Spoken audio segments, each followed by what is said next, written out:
আচ্ছা, আজকে হচ্ছে কি আমরা তোমার যে বিজ্ঞান বইটা আছে না, বিজ্ঞান বইয়ের 2 নাম্বার চ্যাপ্টার যেটা সেটা পড়বো। 3 নাম্বার চ্যাপ্টারটা তোমাকে আমার বাসায় পড়ায় আসছে যে কোষ কাকে বলে। কোষ হচ্ছে জীবদের গাঠনিক একক। একটা ইট থেকে যেভাবে একটা বিল্ডিং হয়, এক একটা কোষ জোড়া লেগে লেগে কি হয়, একটা জীবদেহ গঠিত হয়। তো কোষের মধ্যে তোমার হচ্ছে কোষঝিল্লি, সাইটোপ্লাজম, প্রোটোপ্লাজম, তারপর হচ্ছে নিউক্লিয়াস, প্লাস্টিড, মাইটোকন্ড্রিয়া, কোষ গহ্বর, কি কি থাকে সবগুলো মামা বিস্তারিত পড়াই দিয়েছে। তুমি পড়ছো, মুখস্থ করছিলা। এখন এগুলো আরেকটু রিভিশন দিলেই হবে আর কি, ঠিক আছে? তো এটা আরেকবার রিভিশন দিবা। তো আজকে চ্যাপ্টার 2টা দেখাই দিব, যে জীবজগৎ। তো জীবজগৎ মানে হচ্ছে ধরো এখানে আমাদের পুরো পৃথিবীতে যা কিছু আছে সব পুরাটাই জীবজগৎ আর কি। মানে এখানে জড় পদার্থ, অজড় পদার্থ যা আছে সবকিছু নিয়ে কি আমাদের জীবজগৎ। এই যে দেখো এখানে উদাহরণ দিচ্ছে, এই যে পাখি, এই যে একটা গ্লাস, এখানে একটা মাকড়সা, এই দেখো একটা তেলাপোকা, এই যে একটা বোল, বাটি, টেবিল, কলম, সবগুলোই হচ্ছে ধরো জীব। মানে জড় পদার্থ এবং অজড় পদার্থ। যেগুলোর প্রাণ আছে সেগুলো হচ্ছে জড় পদার্থ, আর যেগুলোর প্রাণ নেই সেগুলো হচ্ছে অজড় পদার্থ আর কি, ঠিক আছে? তো বলছে কি, ভীষণ বৈচিত্র্যময় এই পৃথিবী, মানে আমাদের পৃথিবী অনেক বৈচিত্র্যময়। আমরা আমাদের আশেপাশে একটু তাকালেই এই বৈচিত্র্যের দরুন সব উদাহরণ দেখতে পাই। অর্থাৎ এখানে কি কি ধরনের বৈচিত্র্য আছে, বিভিন্নতা আছে, সেটা আমরা দেখতে পাবো। এসব বস্তুর মধ্যে কারো জীবন আছে, কারো জীবন নেই। ওই যে বললাম না, কারোর মধ্যে প্রাণ আছে, কারোর মধ্যে প্রাণ নেই। চেয়ার, টেবিল, গাছপালা, দালান, গাড়ি, গ্লাস, কলম, এসব হচ্ছে জড় বস্তুর উদাহরণ। গাছপালা জড় পদার্থ না, গাছপালা প্রাণ আছে কিন্তু প্রাণী না আর কি, উদ্ভিদ, ঠিক আছে? তো জড় বস্তু যাদের মধ্যে বাহ্যত কোনো কি নাই, প্রাণ নাই। চেয়ার টেবিলের মধ্যে কোনো প্রাণ নেই, কিন্তু এই যে গাছপালার মধ্যে কিন্তু প্রাণ আছে, ঠিক আছে? কিন্তু বাহ্যত তারা যা কথা বলতে পারে না, চলাফেরা করতে পারে না, এই জন্য তাদেরকে জড়বস্তুর মধ্যে ফালানো হয়েছে, ঠিক আছে? আবার মানুষ, গরু, গাছ, উম, আচ্ছা এখানে আবার এই গাছটা দিল কেন, এই গাছটা কাটা যাবে, ঠিক আছে? মানুষ, গরু, গাছ, মাছ, মশা, পিঁপড়া, এসব হচ্ছে জীবের উদাহরণ। জীবের উদাহরণ, কারণ এদের মধ্যে প্রাণ আছে। আবার এমন কিছু জীবও রয়েছে যাদের খালি চোখে দেখাই যায় না। খালি চোখে দেখাই যায় না। কিছু কিছু আছে খালি চোখে দেখা যায় না, যেমন কি কি? ভাইরাস আছে, ব্যাকটেরিয়া আছে, এমিবা আছে। ওই যে আমরা আদিকোষী প্রকৃতিকোষী পড়ছিলাম না, ওখানে তো তোমার ভাইরাস, ব্যাকটেরিয়া, স্পাইরোগার এগুলো দেখছিলাম, যেগুলো হচ্ছে তোমার খালি চোখে নর্মালি দেখা যায় না। তো এগুলা হচ্ছে জীব। তার মানে জীব দেখাও যেতে পারে, নাও দেখা যেতে পারে। এদের মধ্যে কারো প্রাণও থাকতে পারে, আবার প্রাণ নাও থাকতে পারে। ওগুলোকে আমরা জড়বস্তু বলি। যাদের প্রাণ আছে তাদেরকে আমরা নর্মালি জীব হিসেবে ধরি আর কি, ঠিক আছে? যেগুলো প্রাণ নেই সেগুলো অজড় বস্তু, আর যেগুলো প্রাণ আছে সেগুলো হচ্ছে জড় বস্তু। আচ্ছা, যেগুলো প্রাণ নেই সেগুলো হচ্ছে জড় বস্তু, যেগুলো প্রাণ আছে এগুলো অজড় বস্তু। এখন কিছু উদাহরণ ছবি এখানে দেখানো হয়েছিল। এখন এই চ্যাপ্টারটাতে ধরো আমরা কি কি জিনিস পড়বো। আচ্ছা, এটা আমরা অ্যাডভান্স করে নিই, এটা খুব আর এটা খুব চিকন আসতেছে।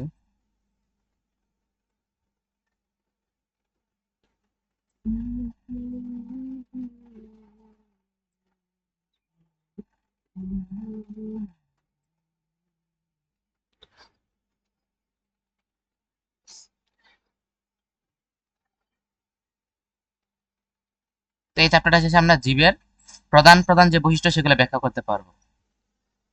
এই জীবজগতে যারা আছে তাদের প্রত্যেকের আলাদা আলাদা বৈশিষ্ট্য আমরা ব্যাখ্যা করতে পারবো।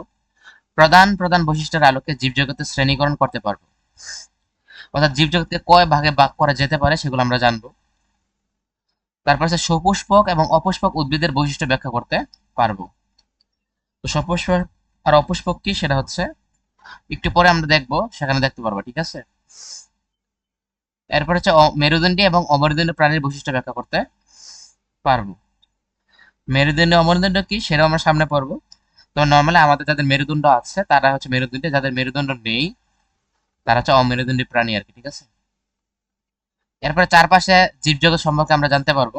যে চারপাশে যেগুলো আছে আমরা কোনো কিছু মনে করি না, কিন্তু এরা নর্মালি জীব হিসেবে থাকে। এবং আমাদের দৈনন্দিন জীবনে এদের কি ভূমিকা আছে সেগুলো গুরুত্ব আমরা বুঝতে পারবো, সেগুলো আমরা উপলব্ধি করতে পারবো, ঠিক আছে? তো এখন আমরা পার্ট 1 যেটা ছিল সেটা যদি দেখি, যে জীব কি। নর্মালি ভাবে যদি আমরা বলতে চাই জীব কি, যাদের জীবন আছে তারাই কি জীব। যাদের জীবন আছে তারাই জীব। যেমন গাছপালা, গরু, মাছ, পোকামাকড়, ব্যাঙের ছাতা, ব্যাকটেরিয়া। ব্যাঙের ছাতা যেটা একে বলা হয় মাশরুম। এ প্রত্যেকের কি আছে, প্রাণ আছে, এরা আছে জীব। তাহলে জীবন কাকে বলে? তো জীবন কাকে বলে এটা কিন্তু আমরা এক কথায় বলতে পারবো না। যাদের জীবন আছে তাদেরকে যদি আমরা সংজ্ঞায়িত করতে চাই, তাদের অনেকগুলো বৈশিষ্ট্যের কথা আমাদেরকে মাথায় রাখতে হবে, সেগুলো বুঝতে হবে। ঠিক আছে? তো যাদের মধ্যে আমরা ওই বৈশিষ্ট্যগুলো দেখতে পারবো, তখন তাদেরকে আমরা জীব হিসেবে ধরে নিতে পারবো আর কি। ঠিক আছে, অভিহিত করতে পারবো। তো এই বৈশিষ্ট্যগুলো আমরা দেখবো। জীবের প্রধান কিছু বৈশিষ্ট্যের মধ্যে আমরা পার্ট টু এর মধ্যে জানতে পারবো আর কি, পার্ট টু। তো জীব কি নর্মাল আমরা জানতে পারলাম, যাদের সুনির্দিষ্ট কিছু কি আছে, বৈশিষ্ট্য আছে, যাদের জীবন আছে। তো জীবের কিছু প্রধান বৈশিষ্ট্যের মধ্যে প্রথম যেটা, সেটা হচ্ছে পুষ্টি লাভ। তো জীব যেহেতু জীবন আছে, তাহলে তারা মানে তারা খাদ্য গ্রহণ করতে হবে, তারা টিকে থাকতে হবে, তাদের বংশবৃদ্ধি হইতে হবে, তাদের শক্তি দরকার, তাদের বিকাশ, তাদের বৃদ্ধি দরকার। তো এদেরকে বলা হচ্ছে জীব। তো এই যে টিকে থাকবে, এদের কিন্তু পুষ্টি দরকার, তাই না? এই পুষ্টিটা আসবে কোত্থেকে? পুষ্টিটা আসবে খাদ্য গ্রহণ করার মাধ্যমে। ঠিক আছে? তো খাদ্য থেকে বিভিন্ন রাসায়নিক ক্রিয়া বিক্রিয়া হয়, এগুলো ভাঙ্গে ছোট হয়, ওখান থেকে একটা শক্তি তৈরি হয়, ওখান থেকে আরো যে ছোট ছোট সরল অণুগুলা তৈরি হয়, ওখান থেকে এরা মূলত পুষ্টি লাভ করে থাকে আর কি। তো এই যে খাদ্য তৈরি করে, এদের মধ্যে কিছু কিছু জীব আছে যারা নিজেরাই নিজেদের খাদ্য তৈরি করতে পারে, এদেরকে বলা হয় স্বভোজী। তো এটা ধরো কথায় আসতে পারে যে স্বভোজী কি? তো যে সকল উদ্ভিদ নিজের খাবার নিজেই তৈরি করতে পারে, তাদেরকে বলা হয় স্বভোজী। ঠিক আছে?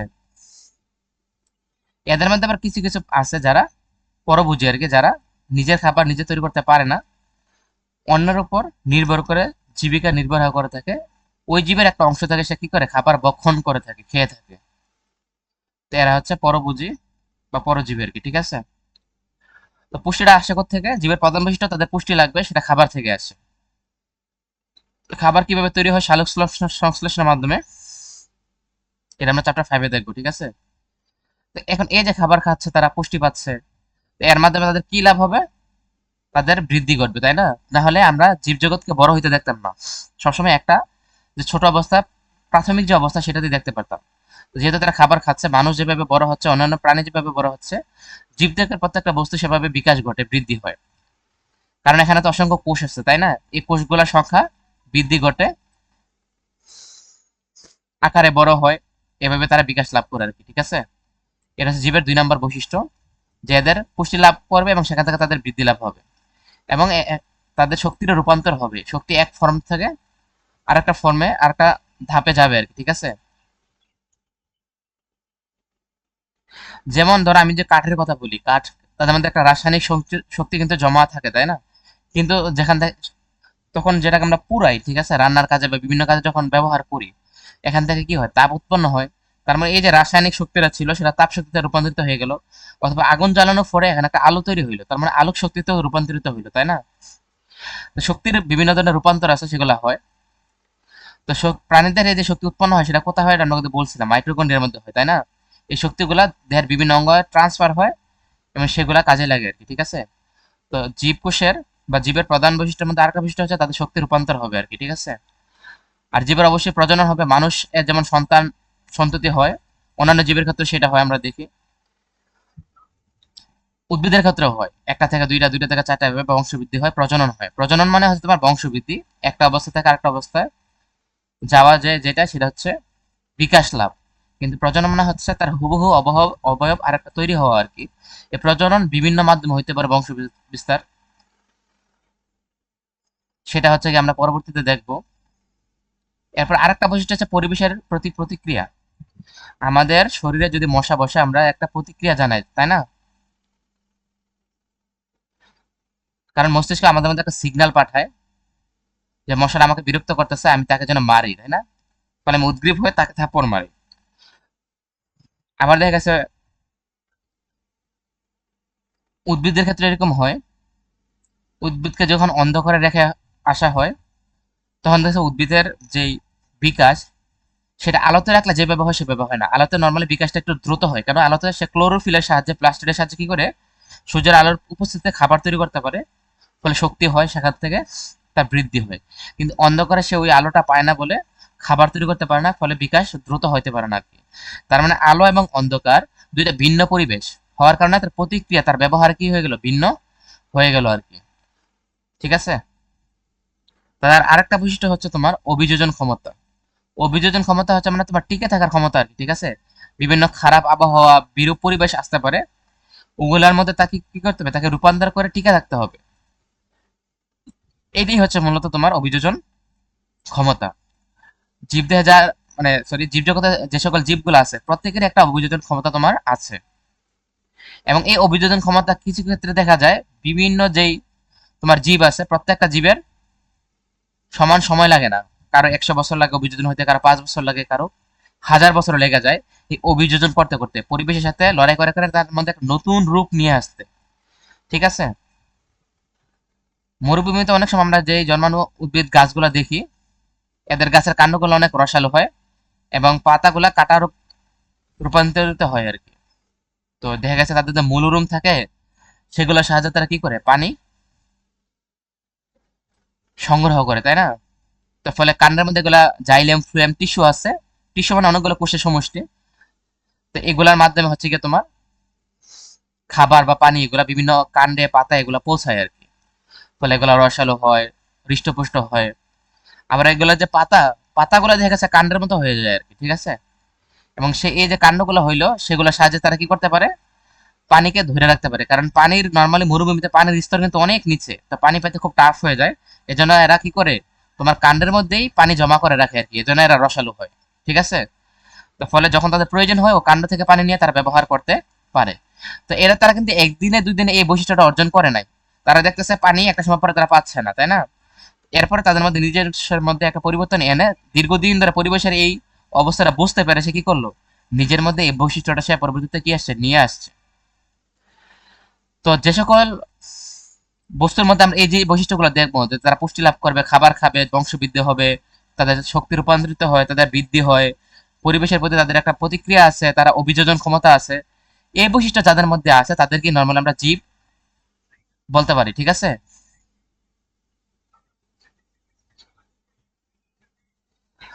এরপরে তোমাদের যে 3 নাম্বার পার্ট আছে, 3 নাম্বার পার্টটা হচ্ছে জীবের শ্রেণীকরণ। এখন এই যে বললাম আমরা জীবের প্রাণ আছে, এখন জীবকে কয় ভাগে ভাগ করা যেতে পারে। এখানে দেখো একটা ক্লাসিফিকেশন দেওয়া আছে, শ্রেণী বিভাগ দেওয়া আছে। যে এই দেশে তোমার জীবজগৎ যদি হয়, তো এটাকে নর্মালি দুই ভাগে ভাগ করা যায়। একটা আছে আদিকোষী জীব, একটা আছে প্রকৃতিকোষী জীব। আদিকোষী জীব কোনটা, যেটা আমরা বলছিলাম যে নিউক্লিয়াসটা কি না সুগঠিত না। আর প্রকৃতিকোষী ছিল যেটার মধ্যে নিউক্লিয়াসটা সুগঠিত, নিউক্লিয়াসের মধ্যে নিউক্লিওলাস, নিউক্লিওপ্লাজম, এন্ডোপ্লাজম, মানে অনেক কিছু থাকে। আমরা বলছিলাম ক্রোমাটিন তন্তু এগুলো থাকে, তাই না? তো আদিকোষী এদেরকে আবার একটা রাজ্যে ভাগ করা যায়। যারা আদিকোষী তাদের সম্পূর্ণটাকে একটা রাজ্যে ভাগ করা যায়। যেমন এদেরকে বলা হয় কি মনেরা রাজ্য, এটা নাম দিছে আর কি। ঠিক আছে, মনেরা রাজ্য। তো রাজ্য হচ্ছে এক, এটার নাম হচ্ছে মনেরা। এদের মধ্যে কি থাকে, যে ভাইরাস, ব্যাকটেরিয়া, স্পাইরোগারা যেগুলো আছে এগুলো হচ্ছে আদিকোষী, কারণ এদের নিউক্লিয়াসটা কি না সুগঠিত না। এরপরে হচ্ছে গিয়ে তোমার প্রকৃতকোষী যারা, তাদেরকে আবার 4টা ভাগে ভাগ করা হয়েছে। রাজ্য 2 যেটার নাম হচ্ছে প্রোটিস্টা, রাজ্য 3 যেটার নাম হচ্ছে ফানজাই, রাজ্য 4 যেটার নাম হচ্ছে প্লান্টি, আর একটা আছে রাজ্য 5 যেটা হচ্ছে এনিমেলিয়া। ঠিক আছে।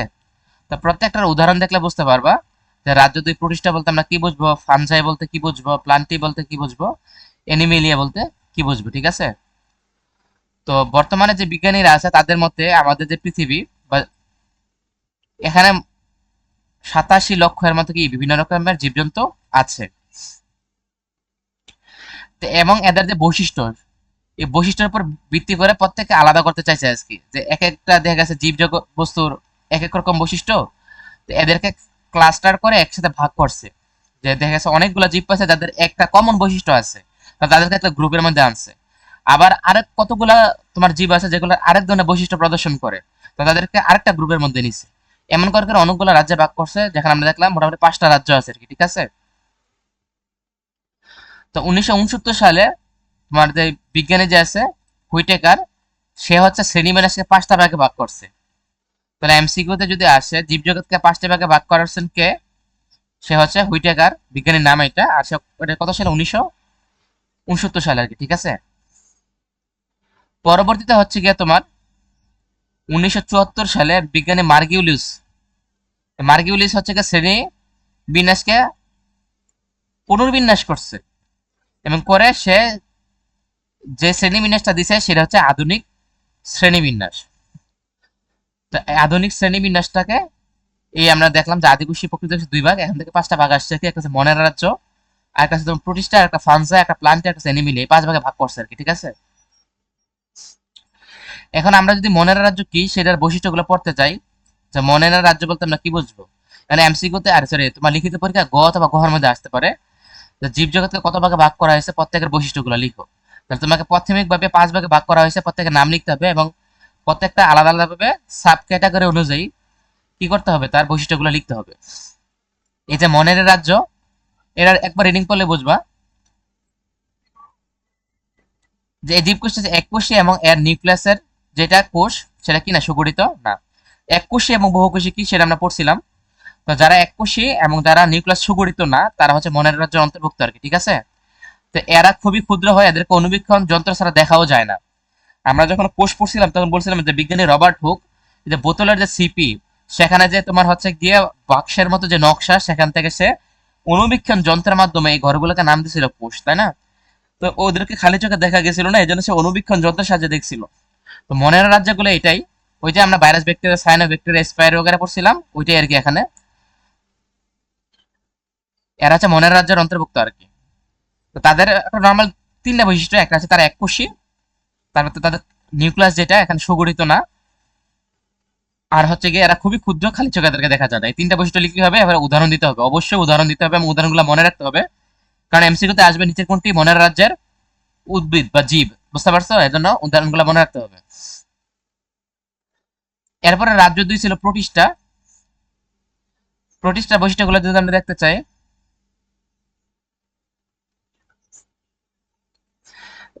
যে এরা হচ্ছে বহুকোষী, এরা এককোষী হইতে পারে, বহুকোষীও হইতে পারে, এবং এদের নিউক্লিয়াস হচ্ছে সুগঠিত। তাহলে এখন যদি তোমার এমসিকিউতে আসে নিচের কোন রাজ্যে সর্বপ্রথম নিউক্লিয়াস সুগঠিত হয়েছে, তাহলে হচ্ছে কি প্রতিষ্ঠা রাজ্যে আর কি, ঠিক আছে। কারণ এদের নিউক্লিয়াসটা হচ্ছে তোমার সুগঠিত। এরা এককোষী বহুকোষী দুটোটা হইতে পারে, একটা কোষ থাকতে পারে পুরো প্রাণী দেহের মধ্যে বা জীবদেহের মধ্যে, আবার অনেকগুলো কোষও থাকতে পারে। এবারে এরা হচ্ছে ক্লোরোফিল যুক্ত। ওই যে আমরা যখন প্লাস্টিক পড়ছি তখন কিন্তু ক্লোরোফিল পড়ছিলাম, যে ক্লোরোফিল হচ্ছে যেটা সাহায্যে সে কি করে খাদ্য তৈরি করে আর কি। আর যারা ক্লোরোফিল সবুজ, এবারে তোমার রঙিন হয়, প্লাস্টিক গুলো রঙিন হয়, সবুজ হয়, আবার বর্ণহীন হয়, আমরা দেখছিলাম আর কি, ঠিক আছে। ক্রোমোপ্লাস্ট, ক্লোরোফিল বিভিন্ন ধরনের আসছিল। তো ক্লোরোফিল হচ্ছে তারা যারা সবুজ আর কি, নর্মালি যারা খাদ্য তৈরি করে। এর যে যে উদ্ভিদগুলো আছে বা জীবগুলো আছে, এরা একা একা থাকতে পারে, আবার দলবদ্ধভাবেও থাকতে পারে। যেমন উদাহরণ হচ্ছে আমরা বলতে পারি ইউগ্লেনা। ইউগ্লেনা একটা উদ্ভিদ, এটার নামটা মুখস্থ রাখো, এটার ছবি এখানে ওভাবে নাই, কিন্তু এটাকে দেখলে চিনবাও না আর কি, ঠিক আছে। তো উদাহরণটা মনে রাখো, ইউগ্লেনা আর এমিবা। এই যে এখানে দেখতে পাচ্ছ, এটা হচ্ছে তোমার এমিবা। এই যে কলিজার মতো যেটা, এটা হচ্ছে এমিবা।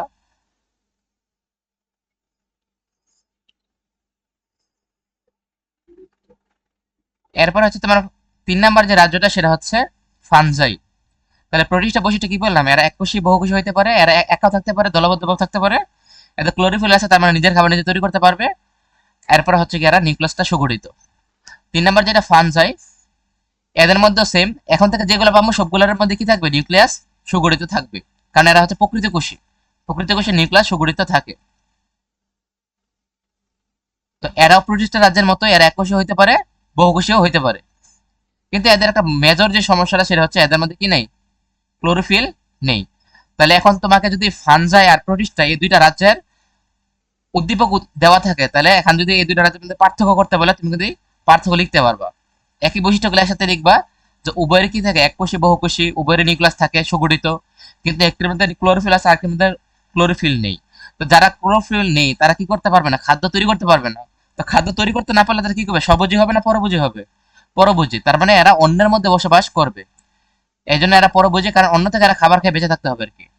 তো কিছু উদাহরণ আছে, এগুলো মনে রাখতে হবে, যেমন ইস্ট, পেনিসিলিয়াম, মাশরুম। এরা হচ্ছে ফানজাইরা বা ছত্রাক গোত্রের অন্তর্ভুক্ত। এরা হচ্ছে অন্যের উপরে বসবাস করে আর কি, ঠিক আছে, ইস্ট, পেনিসিলিয়াম, মাশরুম যারা ওখান থেকে খাদ্য গ্রহণ করে থাকে। তো উদাহরণগুলো মনে রাখতে হবে। এই যে ফানজাই রাষ্ট্র দেখো, মাশরুম, ইস্ট, এই যে এটা হচ্ছে ইস্ট, এই যে পেনিসিলিয়াম, এটা হচ্ছে ওষুধ বানায় আর কি এটা দিয়ে। তো এই উদাহরণগুলো হচ্ছে তোমাকে মনে রাখতে হবে। এরপরে 4 নাম্বার যেই রাজ্যটা সেটা হচ্ছে প্লান্টি। প্লান্ট অর্থাৎ ট্রি প্লান্টেশন তোমাদের প্যারাগ্রাফ আছে। তো প্লান্ট মানে হচ্ছে তোমার চারা গাছ আর কি, ঠিক আছে, উদ্ভিদ। তো ওখান থেকে নামটা আসছে প্লান্টি। তো মূলত এখানে পুরোটাকে উদ্ভিদ জগৎ নিয়ে আলোচনা করা হবে, যেটা আমরা আমাদের আশেপাশে দেখতে পাই আর কি, ঠিক আছে।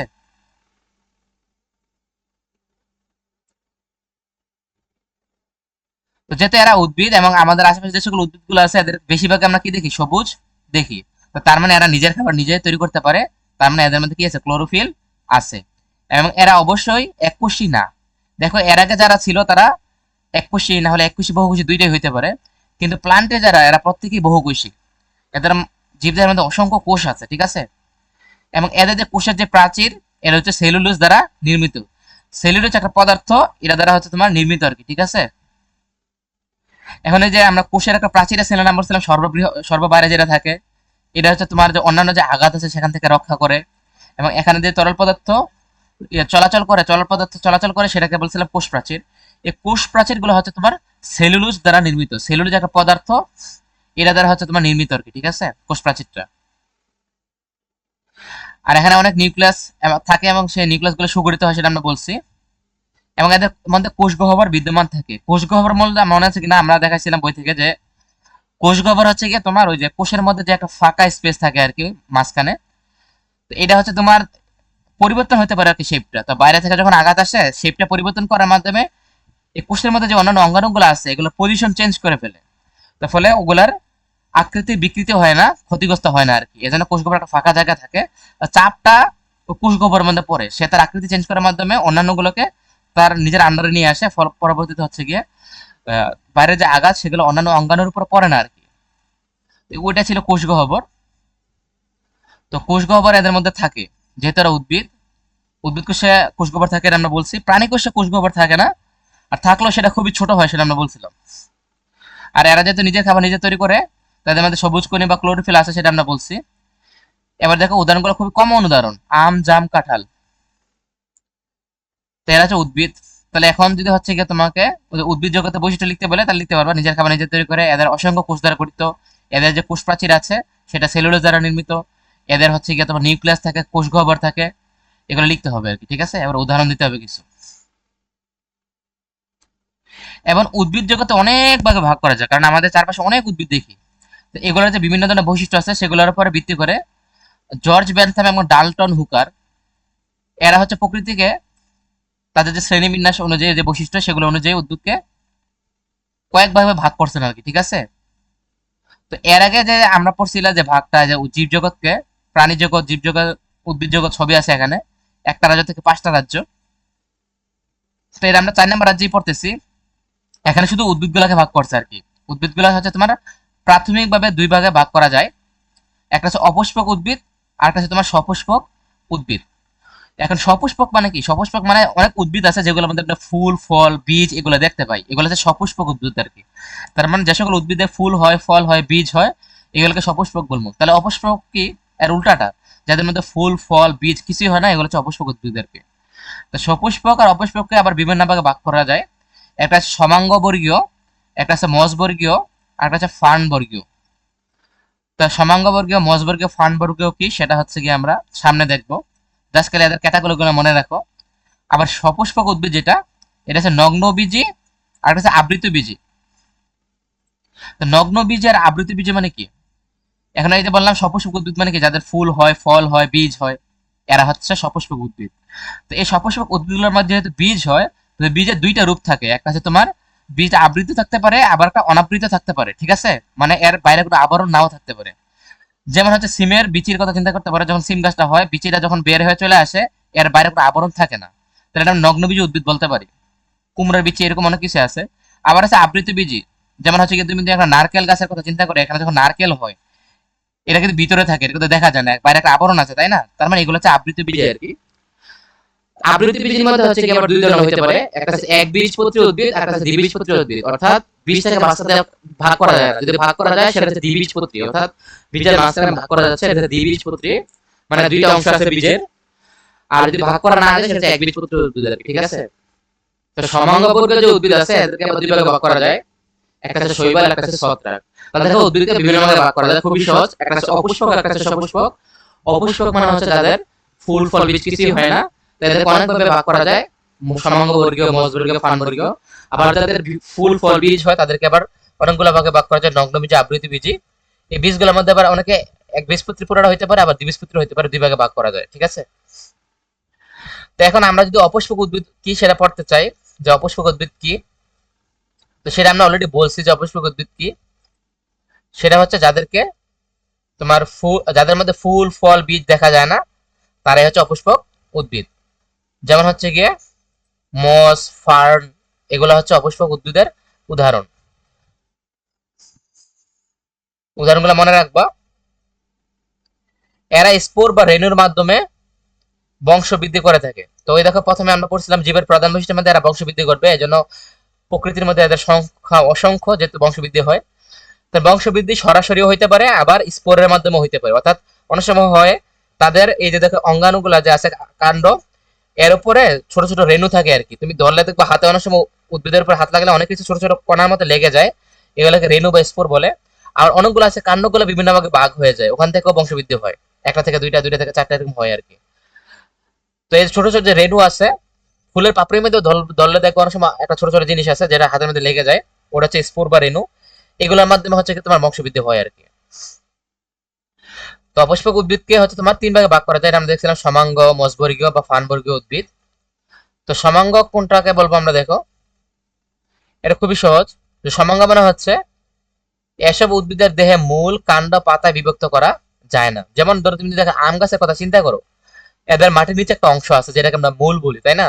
আবার দেখো যারা আম গাছ বেয়ে বেয়ে উপরে উঠে ডালপালা আছে, তাই না, এগুলোকে আমরা কাণ্ড বলি। আবার এদের মধ্যে পাতাও আছে। তার মানে এই উদ্ভিদটাকে দেখলে আমরা বুঝতে পারতেছি তার কাণ্ড আলাদা, মূল আলাদা, পাতা আলাদা। কিন্তু এমন কিছু কিছু উদ্ভিদ আছে সেটার পাতা কোনটা, মূল কোনটা, কাণ্ড কোনটা দেখলে বোঝা যায় না। তো এগুলোকে বলা হচ্ছে সমাঙ্গ বর্গীয় উদ্ভিদ। সম সমাঙ্গ মানে কি, সম অঙ্গ, তার মানে প্রত্যেকটাকে সেম ধরা যাচ্ছে। এটাকে তোমার হচ্ছে মূল বা কাণ্ড বা পাতা ধরা যাবে। আবার আরেকটা অঙ্গ যদি নাও সেটাকে একই ধরা যাবে, মানে সমাঙ্গ। এর অর্থাৎ প্রত্যেকটাকে সেম ধরা যাচ্ছে, এদের আলাদা কোনোভাবে চেনা যাচ্ছে না। তো এরা হচ্ছে সমাঙ্গ বর্গীয় উদ্ভিদ। যেমন ওই যে ব্যাঙ্গের ছাতা, এখানে ব্যাঙ্গের ছাতা যেটা ডাল একটা একটা তোমার দণ্ডের মতো উপর একটা ছাতার মতো আছে, তুমি ছাতা থেকে একটা অংশ নিয়ে যদি কাটো, আবার দণ্ড থেকে একটা অংশ নিয়ে যদি কাটো, তুমি দেখবে একই জিনিস, ওইটাও সাদা ওইটাও সাদা, একই ধরনের পদার্থ। তুমি কিন্তু আলাদা করতে পারতেছো না কোনটা মূল, কোনটা কাণ্ড, কোনটা পাতা, ঠিক আছে কিনা? তো এরা হচ্ছে সমাঙ্গবর্গীয় উদ্ভিদ।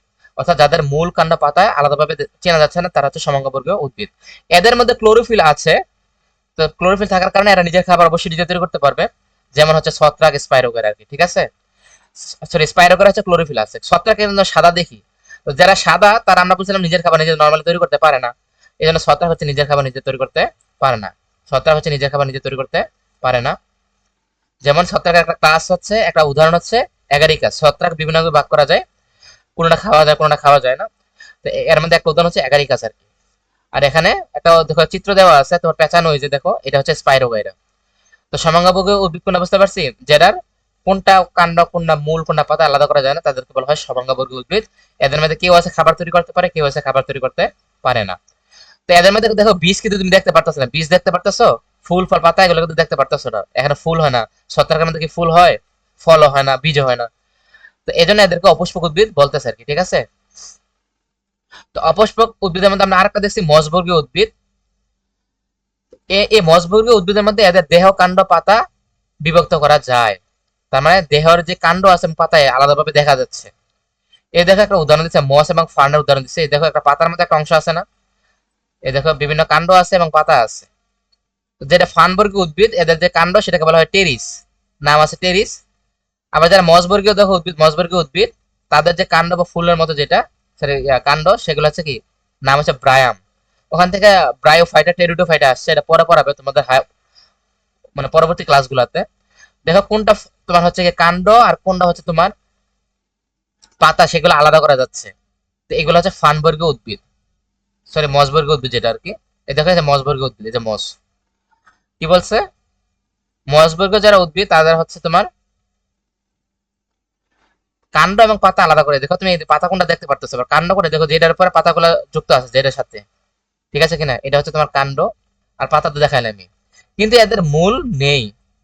মূলের পরিবর্তে রাইজোয়েট নামক সূত্রাকার অঙ্গাণু থাকে, অর্থাৎ রাইজোয়েট থাকে। এই যে দেখো নিচে যেটা দেওয়া আছে, এই দেখো নিচে আছে দেখো, এই যে মূল নেই। মূল বলতে এদের শক্তপোক্ত হইতে হয় নর্মালি। ধরো আম গাছের কথা চিন্তা করো, মূলরুম গুলো অনেক বড় না, কাণ্ড গুলা ভিতরে যেটা গিয়ে রয়েছে মাটির নিচে, শক্ত মজবুত, যার ফলে ঝড় তুফান বৃষ্টি আসলে এরা ঝরে পড়ে না, এদের অবলম্বন গুলা খুবই দৃঢ়। কিন্তু যারা তোমার হচ্ছে গিয়ে মসবর্গীয় উদ্ভিদ, তাদের মূল ওইভাবে নাই, অল্প একটু হচ্ছে গিয়ে মাটির নিচে আছে, তুমি ধরলে দেখবে এটা উঠে চলে আসছে। তার মানে সুতার মতো ছোট ছোট অঙ্গাণু আছে, এই যে দেখো এই জিনিসটা সুতার মতো ছোট ছোট অঙ্গাণু আছে, এদেরকে আমরা মূল বলতে পারি, কিন্তু এগুলো মূল না, এগুলোর নাম হচ্ছে রাইজোয়েট। এগুলোর নাম কি? রাইজোয়েট। তাহলে এমসিকিউ তে যদি আসে নিচের কোন বর্গীয় উদ্ভিদে রাইজোয়েট নামক সূত্রাকার অঙ্গাণু থাকে, তাহলে কি দিতে হবে? মসবর্গীয় উদ্ভিদে, ঠিক আছে। তো এদেরকে আমরা কোথায় দেখতে পাই? এদেরকে নর্মাল আমরা দেখতে পাই পুরানো যে দেয়াল আছে, দেয়াল দেখবো অনেক সবুজ সবুজ শেষ সাথে হয়ে আছে, কার্পেটের মতো পুরা দেওয়াল গড়াই ফেলছে, ঠিক আছে। তো এই যে ভেজা দেয়াল কার্পেটের মতো নরম যে হচ্ছে আস্তরণটা তৈরি হচ্ছে, সেটাই হচ্ছে তোমার মসবর্গীয় উদ্ভিদ। এর উদাহরণ হচ্ছে ব্রায়াম, যেটা বড় হয়ে ব্রায়োফাইটা নামক উদ্ভিদ তৈরি করে, ঠিক আছে। তো মসবর্গীয় উদ্ভিদ দেখো আগের যে তোমার সমাঙ্গ ছিল, এদের দেহ মূল কাণ্ড আলাদা করা যাচ্ছিল না, কিন্তু মসবর্গীয় এসে এখানে কাণ্ড কোনটা পাতা কোনটা আমরা চিনতে পারলাম, কিন্তু এর মূল চিনতে পারলাম না। অল্প একটু দেওয়ালে দেখবা কোনো একটা কিছু দিয়ে খোসা দিলে এটা উঠে যাচ্ছে, তাই না? এই আর কি। তো সূত্রাকার একটা অঙ্গাণু, খুব বেশি ধীরে অবলম্বন না, এটা হচ্ছে মসবর্গীয়। এরপর হচ্ছে তোমার ফানবর্গীয় উদ্ভিদ।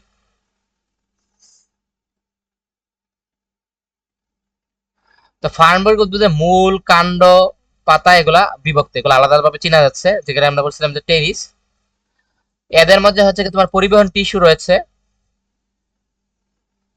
এবং এদের যে পাতাগুলো আছে, দেখো যে পাতাগুলা এই দেখো একদম পেঁচানো অবস্থায়, মানে একটা কুণ্ডলির মতো আর কি, কুণ্ডলি যেমন একটা তোমার পেঁচায় পেঁচায় থাকে, এরকম আর কি পাতাগুলা হয়ে আছে।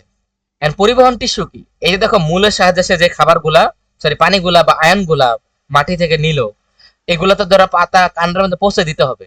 দেখেন পরিবহন টিস্যু আছে। পরিবহন মানে কি? যে ধরো আমাদের যখন এক জায়গা থেকে আরেক জায়গায় যাইতে বিভিন্ন ট্রান্সপোর্ট ব্যবহার করে না, রিক্সা, বাস, গাড়ি, বিভিন্ন জিনিস বহন করে নিয়ে যায়। আবার দেখো ফসল হয় এক জায়গা থেকে বহন করে অন্য জায়গায় নিয়ে যায়।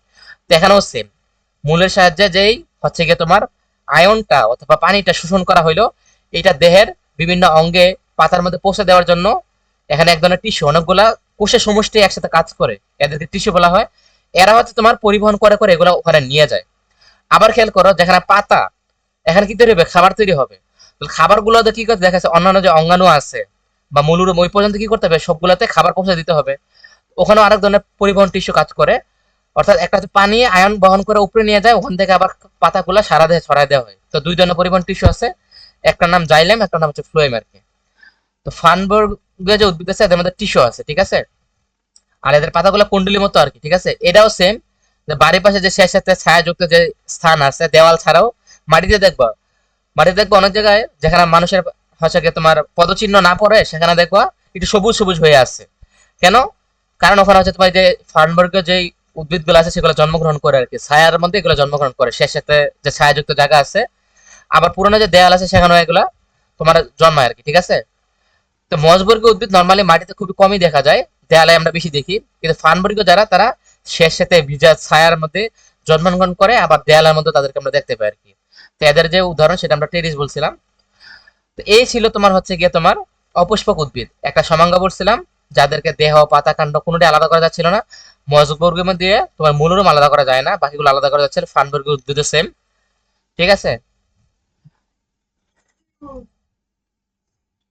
এরপর আসে অপুষ্পক শেষ, এবার হচ্ছে সপুষ্পক। সপুষ্পক মানে কি সেটা আমরা অলরেডি বলে ফেলছি, যে সপুষ্পক মানে হচ্ছে যাদের হচ্ছে গিয়ে তোমার ফুল উৎপন্ন হয়, ফল উৎপন্ন হয়, যাদের মূলরুম আছে আলাদা করা যায়, এদেরকে বলা হয় সপুষ্পক উদ্ভিদ। যেমন আমরা আমাদের চারপাশে যেগুলো দেখি গাছ, বেশিরভাগই আম, জাম, কাঁঠাল, ধান, নারিকেল, প্রত্যেকটাই হচ্ছে তোমার সপুষ্পক উদ্ভিদ। কেন? কারণ এদের হচ্ছে কি তোমার স্পষ্ট মূল কোনটা, কাণ্ড কোনটা, পাতা কোনটা, এগুলো আমরা চিনতে পারি। ঠিক আছে, এই জন্য এরা হচ্ছে সপুষ্পক উদ্ভিদ। এরা হচ্ছে ফুলের মাধ্যমে পরাগায়ন প্রক্রিয়ায় বংশবৃদ্ধি ঘটে। এখন পরাগায়ন জিনিসটা কি? এই যে দেখো মৌমাছি বা বিভিন্ন ধরনের হচ্ছে কি প্রজাপতি বা অন্যান্য ছোট ছোট যে পোকাগুলো আছে এগুলা দেখবা বিভিন্ন ফুলের উপরে গিয়ে যায়। তো ফুলের উপরে কি আছে, রেণু আছে, তো ওখান থেকে মধু সংগ্রহ করে খায়। তো এই রেণুটা হচ্ছে গিয়ে ওই যে পোকাটা ওখানে বসলো, এর গায়েতে লেগে গেছে। এই পোকাটা যখন তোমার ওই উদ্ভিদের আরেকটা পাতার মধ্যে বা ফুলের মধ্যে গিয়ে বসছে, তাহলে ওই রেণুটা কিন্তু ওখানে চলে গেছে। একটা একটা পুংগেমেট আর একটা স্ত্রী গেমেট, মানে একটা পুরুষের অংশ একটা মহিলার অংশ, এই দুটো মিলিত হয়ে পরবর্তীতে পরাগায়নের মাধ্যমে এদের বংশবৃদ্ধি হয়, এখানে ফুল ফল তৈরি হয়, বীজ তৈরি হয়। ঠিক আছে, এটাকে বলা হয় পরাগায়ন। অর্থাৎ অন্য প্রাণীর সাহায্যে এদের হচ্ছে রেণু এক এক জায়গা থেকে আরেক জায়গায় ট্রান্সফার হচ্ছে, বংশবৃদ্ধি হচ্ছে, এগুলোকে বলা হয় পরাগায়ন। এখন এই যে বলছিলাম এদের মধ্যে বীজ আছে, এখন এই বীজের উপর নির্ভর করে এই সপুষ্পক উদ্ভিদকে নগ্নবীজি ও আবৃতবীজি এই দুই ভাগে ভাগ করা যায়। নগ্নবীজি এবং আবৃতবীজি এই দুই ভাবে ভাগ করা যায়। নগ্নবীজি কোনটা? যাদের গর্ভাশয় থাকে না, তাদের হচ্ছে তাদের ফলও হয় না। তো নগ্নবীজি কোনটা? যাদের ফল হয় না, গর্ভাশয় থাকে না, গর্ভে ধারণ করতে পারে না, এই জন্য এখানে ফলও হয় না। ঠিক আছে, এজন্য এদেরকে নগ্নবীজ উদ্ভিদ বলে। তো এখন দেখো, এখান থেকে যেহেতু ফল হয় না, গর্ভাশয় থাকে না, গর্ভাশয় হচ্ছে মানে যেখানে ধরো হচ্ছে গিয়ে দুইটা জিনিস একসাথে থাকে, পরবর্তীতে ফল হয়, সেটা হচ্ছে গর্ভাশয়। এখান থেকে পরবর্তীতে ফল হয়। কিন্তু নগ্নবীজ উদ্ভিদে যে ফুল, এখানে এই গর্ভাশয়টা থাকে না, ফলে পরাগায়নও হয় না, ফলে ফলও তৈরি হয় না। ফলে এদের যে বীজটা, এটা নগ্ন অবস্থায় থাকে, উন্মুক্ত অবস্থায় থাকে, আবরণ মুক্ত অবস্থায় থাকে, এজন্য এদেরকে নগ্নবীজি বলা হয়। উদাহরণ হিসেবে ধরো সাইকাস পাইনাস, এটা একজন উদ্ভিদ। ঠিক আছে, এই যে দেখো নগ্নবীজি উদ্ভিদের চিত্র দেওয়া আছে, এই যে নগ্নবীজি। এই যে দেখো, এই যে দেখো এদের বীজগুলো আলাদাভাবে দেখা যাচ্ছে, তাই না? দেখো বীজগুলো আলাদাভাবে দেখা যাচ্ছে। এটা এই উদ্ভিদটা হচ্ছে সাইকাস, দেখো ছাতার মতো, যেটা হচ্ছে সাইকাস। এটা হচ্ছে নগ্নবীজি, উন্মুক্ত অবস্থা থাকা যায়, এখন কোনো ফল তৈরি হয় না। তার মানে যারা সপুষ্পক, তাদের বীজের ফল হইতে পারে, নাও হইতে পারে। ফল না হলে এটাকে নগ্নবীজি, কারণ এটা উন্মুক্ত নগ্ন অবস্থায় থাকে। আবার আছে আবৃতবীজি। আবৃতবীজি কোনটা? আবৃতবীজি আমরা বলছিলাম যেটার মধ্যে গর্ভাশয় থাকে। তো গর্ভাশয় থাকে তার মানে কি, পরাগায়নের মাধ্যমে অন্য একটা পোকা এসে এখানে পুংগেমেট স্ত্রীগেমেটের যে রেণুর অংশ, এটা একত্রিত মিলিত হওয়ার ফলে এখানে গর্ভাশয় তৈরি হয়, একটা সময় পর পরিণত হয় এখানে ফল তৈরি হয়। ফল তৈরি হয় এবং ফলের ভিতরে বীজটা থেকে যায় আর কি। যেমন আমরা আপেল বিভিন্ন জনে খাই না, এগুলো ফলের ভিতরে বীজটা থেকে যায়। তো এদেরকে বলা হচ্ছে আবৃতবীজী উদ্ভিদ, কারণ এদের যে বীজ, এটা আবরণ থাকে। ঠিক আছে, যেমন আম, জাম, সুপারি, এগুলো প্রত্যেকটাই কি দেখেছে, ফলের ভিতর অংশে বীজটা থাকে, আবরণ থাকে, ডেকে থাকে, এজন্য এরা আছে আবৃতবীজী উদ্ভিদ। এখন পরীক্ষার মধ্যে পার্থক্য আসবে, নগ্নবীজী উদ্ভিদ এবং আবৃতবীজী উদ্ভিদের পার্থক্য নির্ণয় করো। তাহলে তুমি কি বলবা? নগ্নবীজী উদ্ভিদে গর্ভাশয় থাকে না, আর আবৃতবীজী উদ্ভিদে গর্ভাশয় থাকে। আবার নগ্নবীজী উদ্ভিদে ফল হয় না, আবৃতবীজী উদ্ভিদে ফল হয়। নগ্নবীজী উদ্ভিদের বীজ হচ্ছে নগ্ন থাকে বা আবরণবিহীন থাকে, আর আবৃতবীজী উদ্ভিদের হচ্ছে বীজটা আবৃত থাকে। ঠিক আছে, এরপরে নগ্নবীজ উদাহরণ দিবা, তোমার হচ্ছে ধরো সাইকাস, বা হচ্ছে আর কাছে পাইনাস। আর আবৃতবীজ উদাহরণ দিতে পারো যতগুলো পারো, ধরো আম, জাম, কাঁঠাল, সুপারি, যা আছে সবগুলো দিতে পারো। ঠিক আছে, এই যে উদ্ভিদের আমরা বললাম সপুষ্পক ও অপুষ্পক উদ্ভিদ, এই সবগুলো ছিল কোন কোনটার মধ্যে? এই 4 নাম্বার যে রাজ্য পড়ছে না, প্লান্টি, এটার মধ্যে। ঠিক আছে কিনা? আমাদের 5 নাম্বার রাজ্যটা বাকি আছে, যে এনিমেলিয়া। এনিমেলিয়া মানে হচ্ছে এনিমেল মানে প্রাণী আর কি। এই যে দেখো ব্যাং, মুরগি, সাপ, বিচ্ছু, কুকুর, মানুষ, বাঘ, ভাল্লুক, যা আছে সব, এগুলো হচ্ছে এনিমেলিয়ার শ্রেণীর অন্তর্ভুক্ত। ঠিক আছে, তো এখন পরীক্ষার মধ্যে পার্থক্য শুধুমাত্র উদ্ভিদের সাথে উদ্ভিদের, নগ্নবীজির সাথে আবৃতবীজি বা সপুষ্পকের সাথে অপুষ্পক আসবে ওরকম না, উদ্ভিদ জগতের সাথে প্রাণী জগতের পার্থক্য আসতে পারে। ঠিক আছে, এই জন্য প্রাণী জগৎটা আমাদেরকে ভালোভাবে মনে রাখতে হবে, যেন পার্থক্য করা যায়। যখন তুমি গাইড বই পড়বা, তখন এদের পার্থক্যগুলো খুব সুন্দর করে দেওয়া আছে, দেখবা, ওখান থেকে লিখতে হবে। জাস্ট এখানে যে টার্মিনোলজি বা শব্দগুলো আছে, এগুলা আমি বুঝাই দিচ্ছি, যেন এগুলো বুঝতে পারো। কোনোটা যে মনে হয় লেখা দরকার, নোট করা দরকার, ওগুলো লিখে ফেলবা। বুঝার পরে এবার বই থেকে দাগা দাগায় পড়বা, নোট নিবা, এরপরে হচ্ছে গিয়ে টেস্ট পেপারটা পড়লে বা গাইড বই যেটা আছে লেকচারের ওইটা পড়লে বুঝতে পারবো, ঠিক আছে। এবার দেখা যায় 5 নম্বর যেটা রাজ্য আছে অ্যানিমিলিয়া, প্রাণী জগৎ। তো এদের কোষে সেলুলোজ নির্মিত কোষ প্রাচীর থাকে না।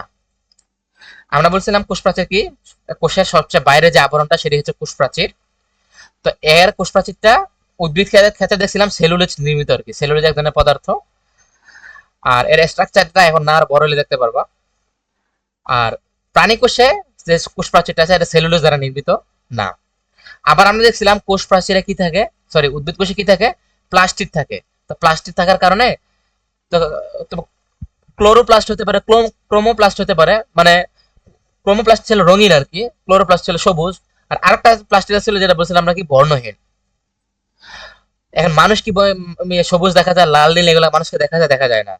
বা অন্যান্য প্রাণীগুলোকে দেখা যায়, দেখা যায় না। তার মানে এদের মধ্যে নর্মালি কি থাকে না, প্লাস্টিক থাকে না। তারপরে এখন যে পার্থক্য দুইটা কিন্তু এখান থেকে লিখতে পারবো, একটা হচ্ছে উদ্ভিদ কোষে সেলুলোজ থাকে কোষ প্রাচীরে, প্রাণী কোষে থাকে না। উদ্ভিদ কোষে কোষ গহ্বর থাকে, প্রাণী কোষে থাকে না। উদ্ভিদ কোষে প্লাস্টিক থাকে, প্রাণী কোষে থাকে না। ঠিক আছে কিনা, এমনি পড়তে পারবো আর কি, ঠিক আছে। আবার যেহেতু প্লাস্টিক থাকে না, তার মানে কি এরা নিজের খাবার নিজে তৈরি করতে পারে না। এই জন্য দেখবো মানুষ, বাঘ, ভাল্লুক যারা আছে এরা কেউ কিন্তু নিজের খাবার নিজে তৈরি করতে পারে না। বাঘ হরিণ খায়, আবার হরিণ দেখা গেছে ঘাস খায়, মানুষ দেখা গেছে মাছ খায়, পাখি খায়, ঠিক আছে, হাঁস মুরগি অনেক কিছুই খায়।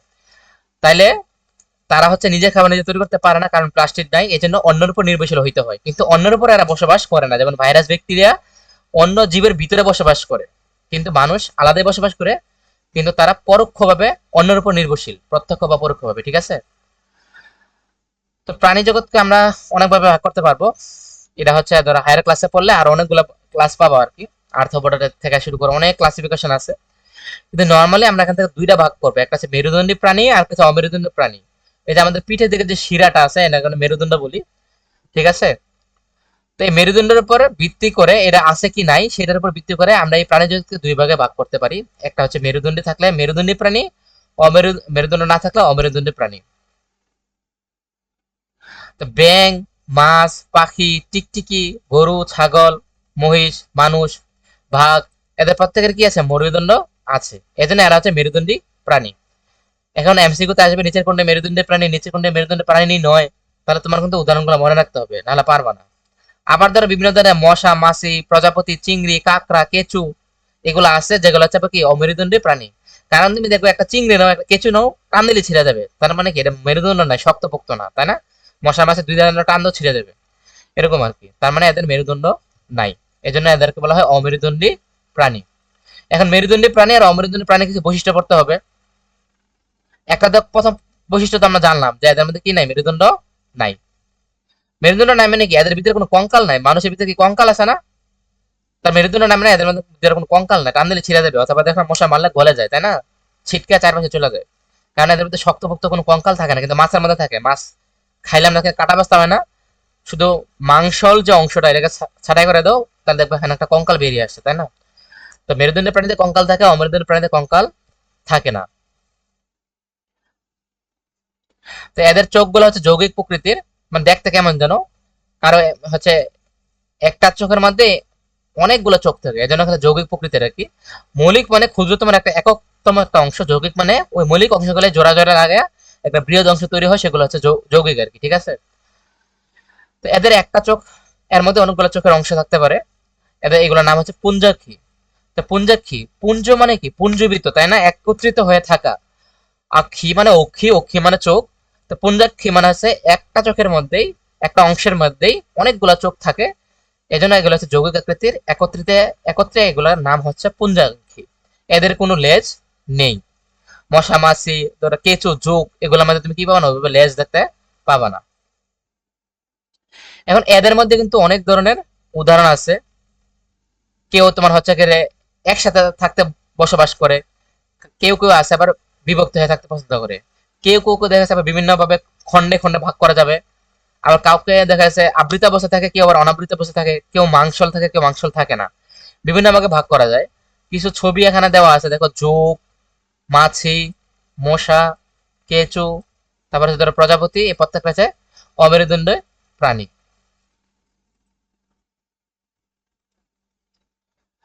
তা আমরা বলতেছিলাম যে অমেরুদণ্ডী প্রাণী নানা ধরনের হয়ে থাকে, যেমন কেঁচো, জোঁক, এরা হচ্ছে একদলভুক্ত অমেরুদণ্ড প্রাণী। অর্থাৎ কেঁচো যে কথা, তার যে বৈশিষ্ট্য আছে, জোকেরও এক ধরনের সেই বৈশিষ্ট্যই আছে, তারা এক দলভুক্ত। এদের দেহে অনেকগুলো খণ্ডে ভাগ করা যায়, দেখো ডোরাকাটা আছে, বিভিন্ন ভাগে ভাগ করা যায়। আবার কিছু আছে যেমন শামুক, আবার ঝিনুক, এরা আবার অন্য আরেকটা দলের ভুক্ত। এদের দেহ কিন্তু ওই যে আগেরটার মতো বিভিন্ন কি করা যায় না, খণ্ডে খণ্ডে ভাগ করা যায় না। এদের যে দেহটা সাধারণত শক্ত খোলস দ্বারা আবৃত থাকে, এবং এদের পা থাকে সেগুলো হচ্ছে মাংস। তুমি দেখবো যে শামুক যখন হাঁটে, ঝিনুক যখন হাঁটে, এর ভিতরের খোলস থেকে একটা জিনিস মাংস টাইপের বেরিয়ে আসছে, ওইটা মাটিতে স্পর্শ করে একটু সামনে আগায়, আবার স্পর্শ করে সামনে আগায়, তার মানে এদের মাংসল পা আছে, আর এদের মাংসল অংশটা খোলসের মধ্যে থাকে। কিন্তু জোঁক, ঝিনুক এগুলোর মধ্যে দেখতে পারে, জোঁক তারপর হচ্ছে তোমার কেঁচো, এগুলোর মধ্যে দেখতে পারবে না। এদের ডোরাকাটা বিভিন্ন অংশে ভাগ করা যায়, কিন্তু শামুক, ঝিনুকের মধ্যে ভাগ করা যায় না।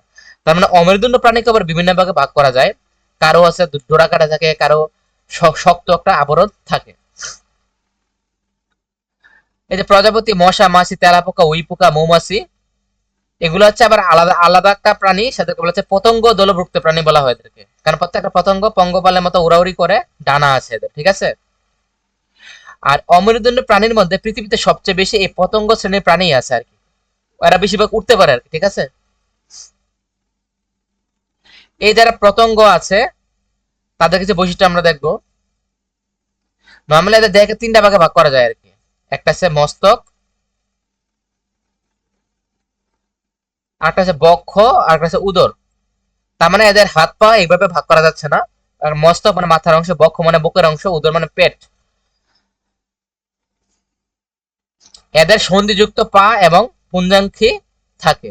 সন্ধিযুক্ত মানে জোড়া আর কি, মানে তোমার হচ্ছে জয়েন্ট জয়েন্ট লাগানো অবস্থা। আর পুঞ্জাঙ্খী মানে আমরা আগেই বলছি যে একই সাথে একই চোখের মধ্যে অনেকগুলো থাকে, সেগুলো হচ্ছে পুঞ্জাঙ্খী, একসাথে অনেকগুলো থাকা।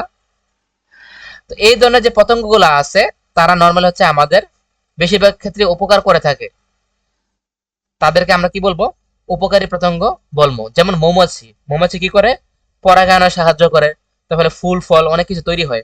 আবার এই মৌমাছি মধু সংগ্রহ করে, তাদের উদর থেকে যে নিঃসৃত একটা রস আছে, সেখান থেকে তাদের বাসাতে জমা করে রাখে, পরবর্তীতে সেখান থেকে আমরা কি পাই, মধু পাই।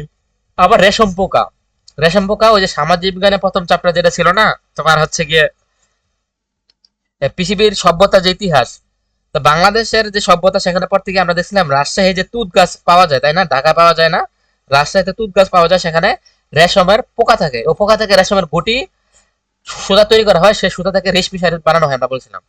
তার মানে এখান থেকে আমরা উপকার পাচ্ছি। তাহলে মৌমাছি থেকে যেভাবে আমরা উপকার পাই, রেশমের পোকা থেকেও আমরা কি পাই, উপকার পাই। আবার কিছু কিছু আছে যেগুলো হচ্ছে আমাদের অপকার করে থাকে, যেমন মশা মাছি, মানে এগুলো খুবই বিরক্তিকর, খাবার নষ্ট করে, না হলে সেটাকে জ্বর উঠাই ফেলে, তাই না। আবার এগুলোর মাধ্যমে দেখা যাচ্ছে যেহেতু বিভিন্ন খাবার উপরে বসে, সেখান থেকে বিভিন্ন রোগ রোগ বালাই ছড়ায়। আবার সরাসরিও দেখা গেছে জ্বর উঠাই ফেলে, ডেঙ্গু জ্বর যেটাকে বলে, তাই না। তার মানে এদের উপকারী উপকারী অনেকগুলি আছে। আবার এদের মধ্যে কিছু কিছু পতঙ্গ আছে যেগুলো আমাদের যে ঘর বাড়ি আসবাবপত্র, ফসল, এগুলোর ক্ষতি সাধন করে থাকে। কেমন, উই পোকা, উই পোকা দেখবা কিনা, ওই যে তোমার উই পোকা, লেদা পোকা যেগুলো আছে, এগুলো আছে তোমার কাঠের তৈরি যে ঘরগুলো আছে, পালা বা বিভিন্ন যে অংশগুলো আছে, হ্যাঁ, এগুলোর মধ্যে ঘুণে ধরে ফেলে, আমরা যেটাকে বলি। কাঠের ভিতরে বসবাস করে দলবদ্ধ হয়ে, ফলে ওগুলোকে ভিতর থেকে খেয়ে ফেলে উই পোকা। এই ফলে এরা ঘর বাড়ি আসবাবপত্রের ক্ষতি সাধন করতেছে। পামরি পোকাও আছে। আবার অনেক দেখবা কীটপতঙ্গ ফসলে এসে বসলে, ফসলে একবার হেলে দুলে পড়ে যায়, ফসল নষ্ট হয়ে যায় আর কি, ফসল খেয়ে ফেলে। ঘাস ফড়িং এরকম কিছু আছে, ফসলের ব্যাপক ক্ষতি সাধন করে থাকে আর কি।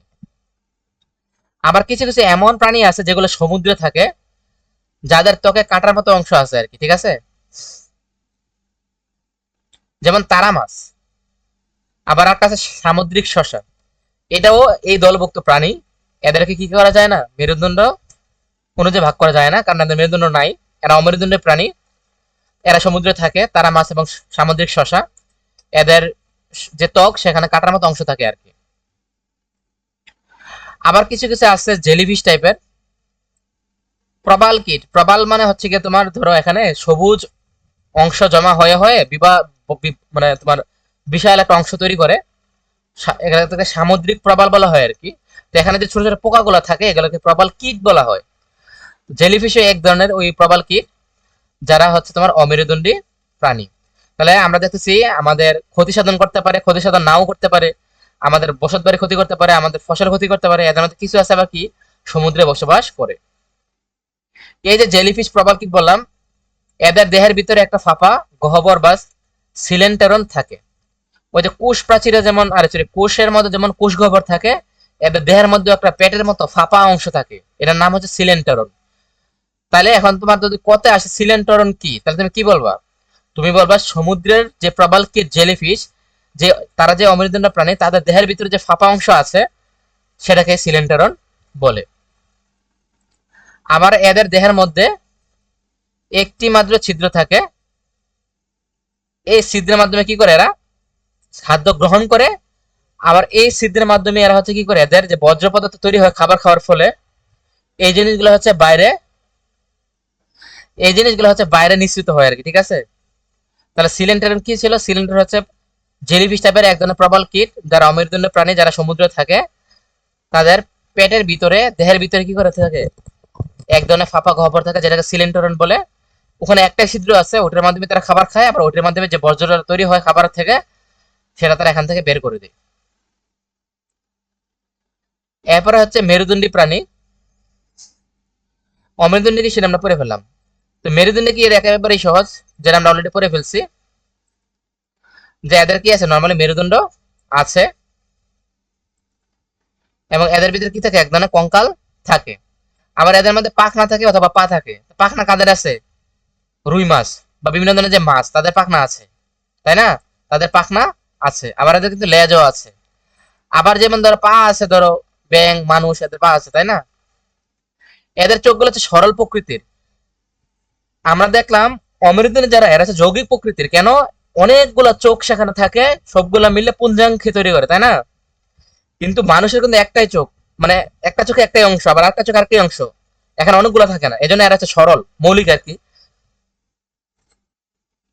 আর মানুষ ছাড়া যে সকল মেরুদণ্ডী প্রাণী আছে, এদের প্রত্যেকের কি আছে, লেজ আছে।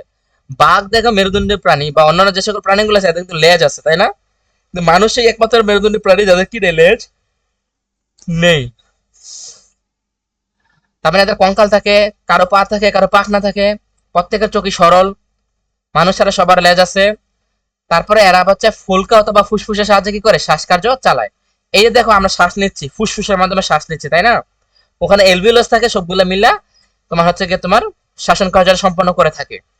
কিন্তু যারা হচ্ছে ধরো এই কি যেন বলে, ধরো ব্যাং বা যারা মাছ, যারা সমুদ্রে বা পানিতে থাকতেছে, তাদের মধ্যে দেখবা এই ফুলকা আছে। মাছের যে পাখনা, যে মানে এই মাছের যে এটা কানকা বলে যেটাকে, এই অংশটাকে যদি তুমি উপর করো, তাহলে দেখবা এখানে লাল লাল অংশ থাকে।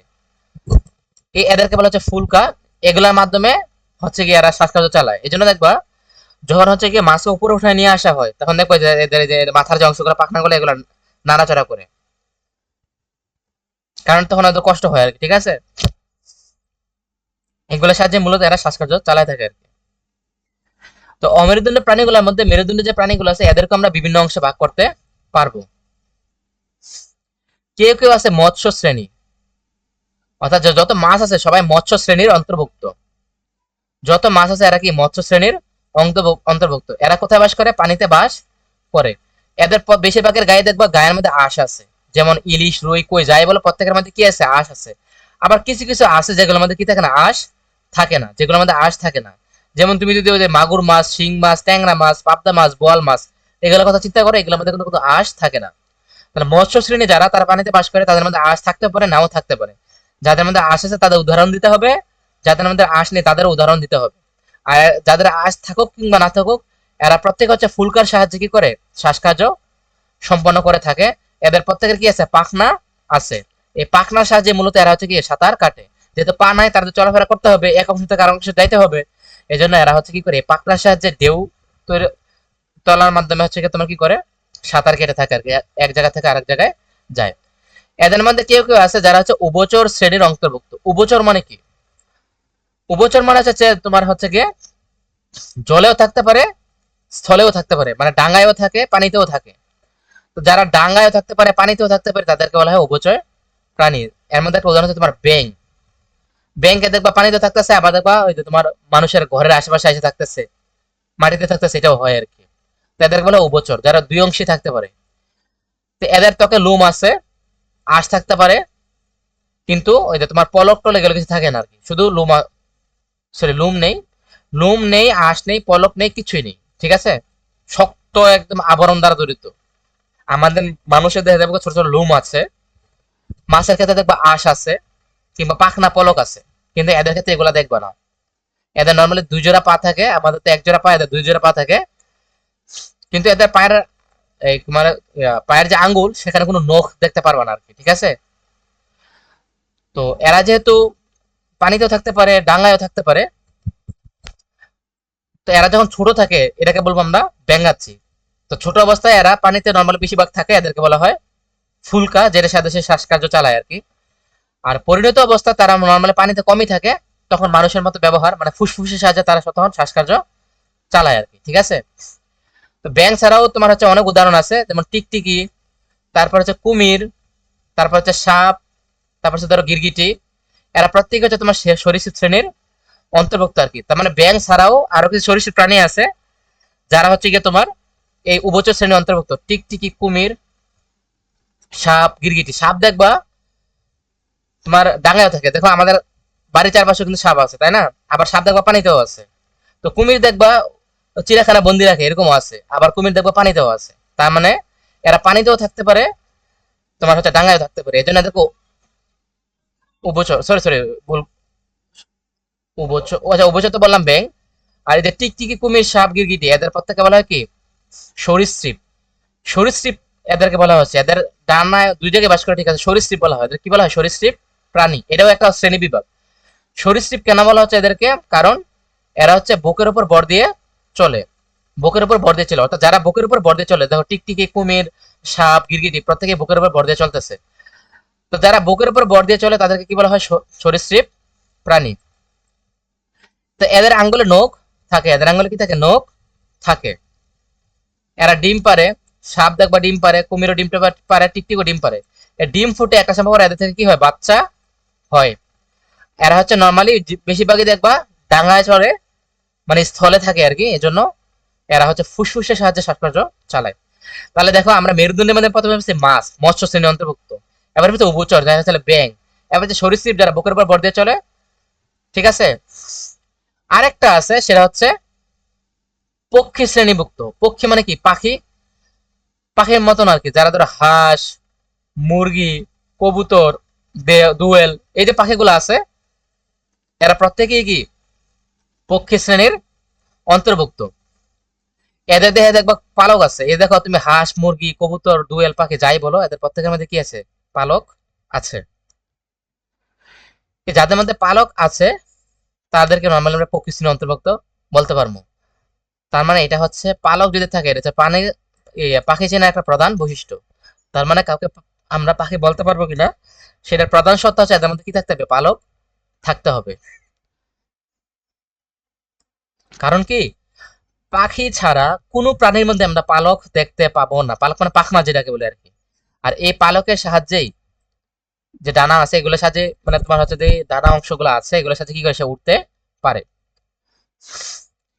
তবে কিছু কিছু আছে, যেমন তোমার উট পাখি, পেঙ্গুইন এবং আরো কিছু পাখি আছে যারা হচ্ছে নর্মালি কি পারে না, উঠতে পারে না। তো পাখিদের বড় একটা অংশ উঠতে পারে, কারণ তাদের ডানা আছে। আর কাছকে কেউ কেউ ভারী, যেমন উট পাখি, পেঙ্গুইন, এরা হচ্ছে নর্মালি উঠতে পারে না আর কি। তো পাখি নর্মালি ডিম পাড়ায়, এটা আমরা জানি। যেমন পাখির বিভিন্ন বাসা হয় বিভিন্ন গাছের চিপায় বা ঘরের চিপায়, তো এরা ওখানে ডিম পাড়ে, বাসা বানায়, বাচ্চা ফুটে, তাই না? তো এরা হচ্ছে পক্ষী শ্রেণীর অন্তর্ভুক্ত। আবার আছে স্তন্যপায়ী শ্রেণীভুক্ত মেরুদণ্ড প্রাণী আছে। স্তন্যপায়ী মানে কি? যারা হচ্ছে তোর দুগ্ধ পান করে, যেমন বাচ্চা হলে যেমন মায়ের দুধ পান করে, এরকম আর কি। তারা হচ্ছে স্তন্যপ্রায়ী প্রাণী, যারা হচ্ছে ধরো স্তন থেকে হচ্ছে দুধ পান করে, খায়, বড় হয়। এরা হচ্ছে স্তন্যপ্রায়ী প্রাণী। যেমন কিছু উদাহরণ এখানে দিছে, যেমন ধরো বানর, তারপর হচ্ছে ধরো উন্দুর, কুকুর, বিড়াল, গরু, ছাগল। এর প্রত্যেকেই দেখবা দুধ আছে, এখান থেকে বাচ্চারা প্রথমে এখান থেকে খায় আর কি, ঠিক আছে। তো মানুষও এই শ্রেণীর অন্তর্ভুক্ত। তাহলে মানুষ কোন শ্রেণীর অন্তর্ভুক্ত? স্তন্যপ্রায়ী যে শ্রেণী আছে এটার অন্তর্ভুক্ত, ঠিক আছে। এদের দেহে লোম থাকে, আমরা তো জানি আমাদের দেহে লোম আছে। তো বাচ্চা মায়ের দুধ খেয়ে বড় হয়, মায়েরা বাচ্চা প্রসব করে। স্তন্যপ্রায়ী প্রাণীর মধ্যে আছে যেমন মাছ, ব্যাঙ, সাপ, পাখি ইত্যাদি থেকে বুদ্ধিমান। অর্থাৎ যারা স্তন্যপ্রায়ী প্রাণী তারা হচ্ছে অন্যান্য যে প্রাণীগুলো আছে যেমন মাছ, ব্যাঙ, সাপ এগুলো থেকে বুদ্ধিমান, কারণ তাদের ব্রেন আছে, তাই না? মস্তিষ্ক আছে, এবং সেই গঠনটা খুবই জটিল এবং খুবই উন্নত, বেশ উন্নত, এজন্য হচ্ছে এরা বুদ্ধিমান হয়, ঠিক আছে? তো এখানে তোমাদের একটা চার্ট দিছে, তো চার্ট দিয়ে দেখা এখানে কতগুলো পাখি দেওয়া আছে, দেখো কাক, রুই মাছ, টিকটিকি, ব্যাঙ, ইলিশ, মাছ, কুকুর, মুরগি, সাপ। এখন বলতেছে এদের মধ্যে কোনটা আছে কোনটা নাই, যেমন লুম আছে। এখন ধরো লুম আছে, কাকের মধ্যে কি লুম আছে? আছে, কারণ কাক, লুম নাই কাকের মধ্যে, লুম নাই, কি আছে? পালক আছে। তাহলে এর মধ্যে কি নাই? লুম নাই, তাই না? এর মধ্যে লুম নাই, এর মধ্যে লুম নাই। রুই মাছের লুম আছে না? রুই মাছে কি আছে? আঁশ আছে। টিকটিকি লুম আছে নাই, শুধুমাত্র লুম কাকের কার আছে? লুম আছে তোমার দ্বারা, তোমার স্তন্যপ্রায়ী যে প্রাণীগুলো আছে কার, তোমার হচ্ছে পশম আর কি, যেটাকে বলে এই যে ছাগল, এদের লোম আছে, ঠিক আছে না? কুকুরের লোম আছে, কারণ এরা স্তন্যপ্রায়ী প্রাণী, অথবা মানুষ, এদের লোম আছে। আবার পালক আছে, কার পালক আছে? শুধুমাত্র যেই তোমার হচ্ছে গিয়ে পাখি, পাখির শুধু পালক আছে, আর বাকি কারো কি নাই? পালক নাই। তাহলে পালক কার আছে? কাক, কাক তো একদম পাখি শ্রেণীর, এদের কাকের মধ্যে পালক আছে। আঁশ, আঁশ কোথায় আছে? আঁশ শুধুমাত্র মাছের মধ্যে আছে, এই দেখো মাছের মধ্যে আঁশ আছে। কিছুই নেই, তো কিছুই নেই, দেহাবারকের মধ্যে কিছুই নেই, কোনটা? এগুলো এরকম। এবার দেখো ডানা আছে, কার ডানা আছে? শুধুমাত্র যারা পাখি তাদেরই ডানা আছে, আর কারো ডানা নেই। পা আছে কার? পা কিন্তু তোমার শুধুমাত্র যে ব্যাং, ব্যাঙের পা আছে, যারা প্রাণী আর কি, এর মধ্যে যেগুলো প্রাণী এগুলোর কি আছে? পা আছে। আবার মুখ গহ্বর, মুখ গহ্বর দাঁত আছে কার? লিখতে পারবে, সবগুলো পারবে, ঠিক আছে? তো এই অধ্যায়ে যা যা শিখলাম সেগুলো তো আমরা পড়ছি, যে জীব নড়াচড়া করতে পারে, এদের পুষ্টি দরকার হয়, এদের প্রজননের মাধ্যমে বংশবৃদ্ধি ঘটায়, এদের শ্বাসকার্য চালায়, এদের অনুভূতি আছে, এর অভিযোজন ক্ষমতা আছে, এদের বৃদ্ধি হয়, এদের রেচন হয়। রেচন মানে হচ্ছে খাবার খাওয়ার যে হজম প্রক্রিয়া, সেখান থেকে যে মানে তোমার বর্জ্য পদার্থ তৈরি হয়, সেটা যে ওটাকে বলা হয় রেচন প্রক্রিয়া। এবার আমরা বলছিলাম জীবিতকে পাঁচ ভাগে ভাগ করা যায়, যে মনেরা, প্রোটিস্টা, ফানজাই, ছত্রাক, উদ্ভিদ, প্রাণী, বিভিন্ন ভাগে ভাগ করা যায়। অপুষ্পক উদ্ভিদের মধ্যে আমরা বলছিলাম সমাঙ্গ, মসবর্গীয় উদ্ভিদ, ফানবর্গীয় উদ্ভিদ, তাই না? আর সপুষ্পক উদ্ভিদ আছে, এর মধ্যে আমরা বলছিলাম নগ্নবীজী, আবৃতবীজী উদ্ভিদ। তো এগুলো আমরা পড়ছিলাম আর কি, শেষ। তো আজকের ক্লাস আমাদের মোটামুটি শেষ। এখন হচ্ছে কিছু এমসিকিউ যদি আমরা দেখতে চাই, ধরো ইউগ্লেনা কোন রাজ্যের অন্তর্ভুক্ত? ইউগ্লেনা, তো ইউগ্লেনা কিন্তু আমরা পড়ছি, যেটা কেন আমরা চিনতে পারি না। ইউগ্লেনা প্রোটিস্টার মধ্যে ছিল, তাই না? আমি এটা দেখাই আবার, এই জন্য বলতেছিলাম উদাহরণগুলো মনে রাখতে হবে, কারণ এমসিকিউতে আসবে। এই দেখো, এই দেখো, এটা কি প্রোটিস্টা নেই? এই দেখো এখানে আছে ইউগ্লেনা, এই দেখো ইউগ্লেনা, ঠিক আছে না? এই যে ইউগ্লেনা কোন রাজ্যের? প্রোটিস্টা রাজ্যের। সো এইভাবে পড়তে হবে, পড়লে মনে থাকবে আর কি। তাহলে ইউগ্লেনা কোনটার? প্রোটিস্টা রাজ্যের। এবার হচ্ছে পরভুজি জীবের বৈশিষ্ট্য কি? পরভুজি মানে কি? যারা অন্যের উপরে থাকতে হয়, বসবাস, তারা নিজে খাবার নিজে তৈরি করতে পারে না। তার প্রথমটা বলছে সূর্যালোকের উপস্থিত খাদ্য তৈরি করে। তো নিজের খাবার যদি নিজে তৈরি করতে পারতো, তাহলে কি তারা অন্যের উপর ভরসা করে থাকা লাগতো না? তার মানে এটা মিথ্যা কথা। তারা সূর্যালোকের উপস্থিতিতে নিজের খাবার নিজে তৈরি করতে পারে না, এটা হবে না। অন্য জীব থেকে খাদ্য গ্রহণ করে, এটা সঠিক। এরা অন্য জীব থেকে খাদ্য গ্রহণ করে, তার মানে কি? এটা সঠিক। এটা কি? এটা সঠিক। আচ্ছা, এবার হচ্ছে মৃত জীবের দেহাবশেষ গ্রহণ করে, এটা হয় যারা পরভোজী। দেখো মৃত জীব দেখবো মরার পর কিন্তু খেয়ে ফেলে, তাই না? মরার পর কিন্তু এরা খেয়ে ফেলে, এই জন্য একটা সময় পরে এরা মাটিতে মিশে যায়। যারা মরে যায় তাদেরকে অন্যান্য পোকামাকড় খেয়ে ফেলে, এই জন্য। তার মানে কি? যারা পরভোজী তারা মৃত মাংসও খায়। তার মানে দুইটি উত্তর। তার মানে উত্তর হবে 2 এবং 3, প্রথমটা হবে না। এরপরটা কি দিছে দেখো, যে জায়ান গ্রামে গিয়ে দেখলো তার চাচা সন্ধিযুক্ত পা এবং পুঞ্জাক্ষী, এক ধরনের প্রাণী, খুব যত্নের সাথে পালন করছে, যা উড়ে বেড়ায় এবং ডিম পারে। তো উড়ে বেড়ায় কারা? পাখি। তো এদের কি সন্ধিযুক্ত পা আছে, তাই না? পুঞ্জাক্ষী আছে। আচ্ছা, আর বলছে একটি গাছের ডালে সে অন্য আর কি প্রাণী দেখলো, যা উড়ে বেড়ালেও ডিম পারে না এবং মাতৃদুগ্ধ পান করে না। আচ্ছা, তো প্রাণী আছে যারা কোথায় দেখছে? গাছের মধ্যে, যারা ডিম পারে না, মাতৃদুগ্ধ পান করে না। তাহলে প্রথম যেটা বলছে জায়না চাচা কোনটি পালন করে? সন্ধিত পা এবং পুঞ্জকে বিশিষ্ট এক ধরনের প্রাণী, খুব যত্নের সাথে পালন করে, যা উড়ে বেড়ায় ডিমও পারে। তাই দেখেন, দেখো এখানের মধ্যে কোনটা আছে? পামরি পোকা, প্রজাপতি, উই পোকা, মৌমাছি, কোনটা? পামরি পোকা, প্রজাপতি, মৌমাছি। মৌমাছি কি ডিম পারে? উই পোকা, পামরি পোকা? না। তার মানে কি হবে? প্রজাপতি হবে, তাই না? দেখতেছি, দাঁড়াও কোনটা চাষ করে।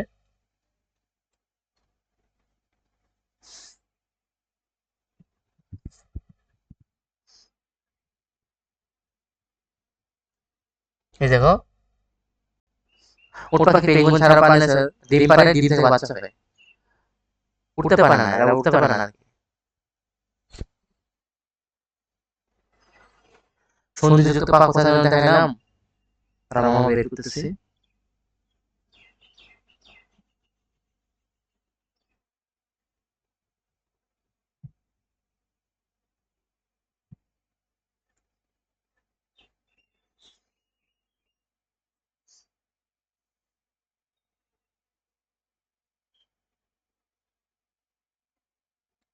এই যে দেখো, এই যে অমেরুদণ্ড প্রাণী না, এখানে আমরা পড়ছি না, এই যে এদের দেখো তিন অংশে ভাগ করা যায়। এই যে দেখো, সন্ধিযুক্ত পা এবং পুঞ্জাক্ষী থাকে।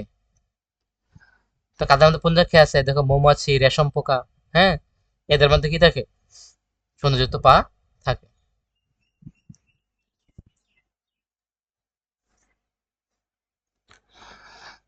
তাহলে ডায়নাসোর কোনটি পালন করে? উই পোকা হবে না, উই পোকা তো পালন করে না কেন? উই পোকাকে পালন করা যায়, এগুলো কাঠের ভিতরে বসবাস করে।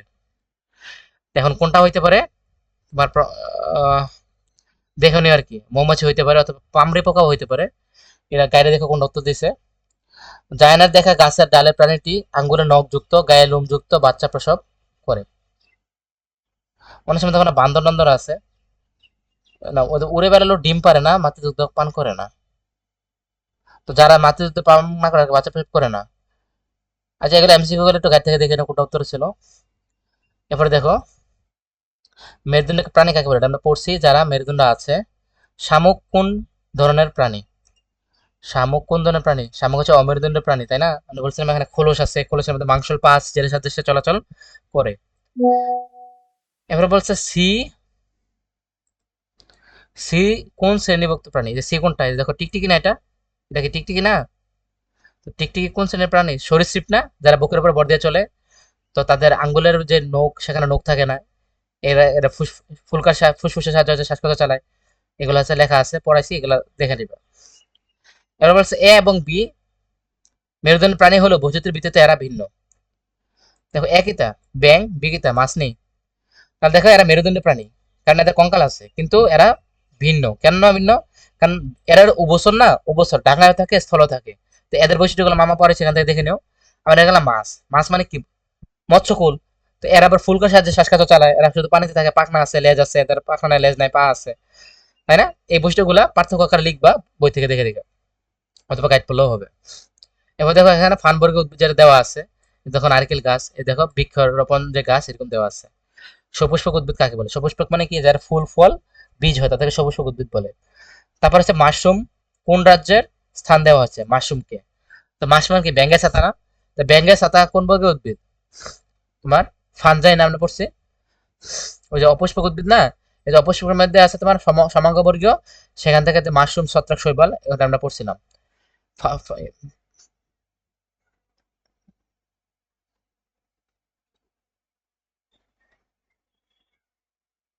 এই দেখো ছত্রাক যেটা, এই দেখো ছত্রাক, এই যে ছত্রাক, এই যে সমাঙ্গবর্গীয় উদ্ভিদ যেটা, তাই না? এই যে ছত্রাক পড়ছিলাম আমরা এখানে। তাহলে এখানকার ওখানে যে বৈশিষ্ট্যগুলো পড়াইছি, ওখান থেকে দেখে নিবে, ঠিক আছে? ওখান থেকে মুখস্থ করলে এবার লিখতে পারবা, অথবা গাইডে দেবো কেমন লিখছে ওটি লিখে দিলেই হবে। এবার বলছে সি কোন ধরনের উদ্ভিদ ব্যাখ্যা করো। সি কোনটা ছিল এখানে? এই যে দেখো বৃক্ষ নেই, তো বৃক্ষ কি প্লান্টি না প্লান্টি? তো ওইটা আম গাছ, আবৃতবীজী উদ্ভিদ, এখানে সবই আছে, কাণ্ড ফুল ফল আলাদা করা যায়, এগুলো লিখবা। এবার বলছে এ ও বি উভয় সমান উন্নত কিনা বিশ্লেষণ করো। তো এটা এটা এটা এটাকে দেখো, এটা মূলরূপ কি, সুসজ্জিত না, মূল টান দিলে উঠে যায়, তাই না? এখানে ফুল ফল হয় না।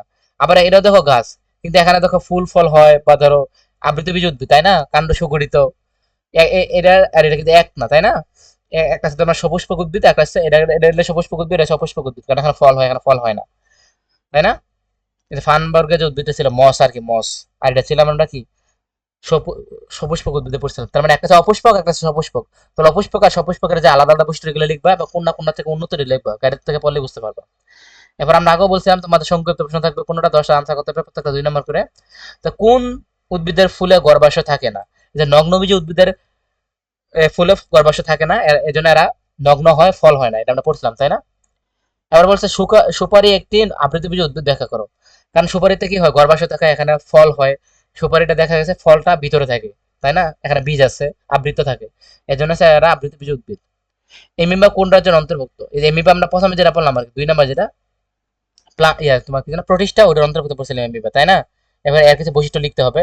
যারা এককোষী বহুকোষী দুটোটাই হইতে পারে, এরা নিজের খাবার নিজে তৈরি করে, এদের নিউক্লিয়াস সুগঠিত, এগুলো লিখতে হবে, ঠিক আছে?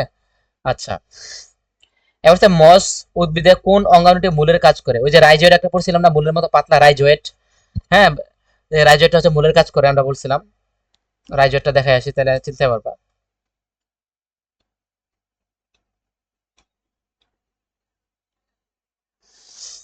এই দেখো মসবর্গীয় উদ্ভিদ, এই দেখো এখানে রাইজোয়েট নামে সূত্রাকার অঙ্গাণু থাকে। এরাই হচ্ছে গিয়ে এদের মূল নেই, মূলের কাজ করে রাইজোয়েটটা করে দেয় আর কি। এরা বিভিন্ন হচ্ছে পুরানো ভেষজ দেয়াল আছে এখানে থাকে আর কি, যেমন ব্রায়াম, ঠিক আছে? তো মসবর্গীয় উদ্ভিদের রাইজোয়েট হচ্ছে মূলের কাজ করে, এটা মনে রাখবা। তো এরপরটা বলছে যে জীব কিভাবে পরিবেশের প্রতি প্রতিক্রিয়া প্রদর্শন করে ব্যাখ্যা করো। এই যে আমরা বলছিলাম আমাদের উপরে মশা বসলে আমরা প্রতিক্রিয়া জানাই, তেমনি ভাবে দেখা গেছে যারা মরুভূমিতে থাকে যে সকল উদ্ভিদগুলা, তারা তো সহজে পানি পায় না, এই জন্য এরা পানি জমা রাখতে হবে। তো মূল তো খুবই শক্তপোক্ত না, মূলত দেখা গেছে অনেক নিচে পানি চলে যায়, তখন কিভাবে তারা চলবে, তাই না? তো এরা বুদ্ধি করে কি করলো, অভিযোজন ক্ষমতার কাজে লাগাইলো। তারা তাদের কাণ্ডে, পাতায়, এগুলো আমাদের কি করে পানি জমা রাখে, ধরে রাখে।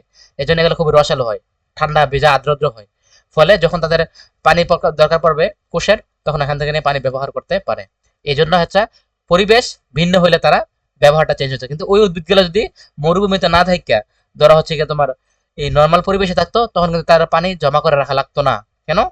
তারা তো হচ্ছে কি নর্মাল ভাবে দেখা গেছে এই মাটি থেকে এই পানিটা নিতে পারতো, কিন্তু মরুভূমিতে পারতেছে না। তার মানে পরিবেশ ভিন্ন হওয়ার কারণে তার ব্যবহার প্রতিক্রিয়া চেঞ্জ হয়ে গেছে, অভিযোজন ক্ষমতা ভিন্ন হয়ে গেছে, ঠিক আছে? তো এটা ভালো করে পড়বা, এবং পার্থক্য কোনটার সাথে কি এটা একটু ভালো করে বুঝে পড়বা, পড়লে বুঝবে, ঠিক আছে? আজকে এতটুকুই থাকবে।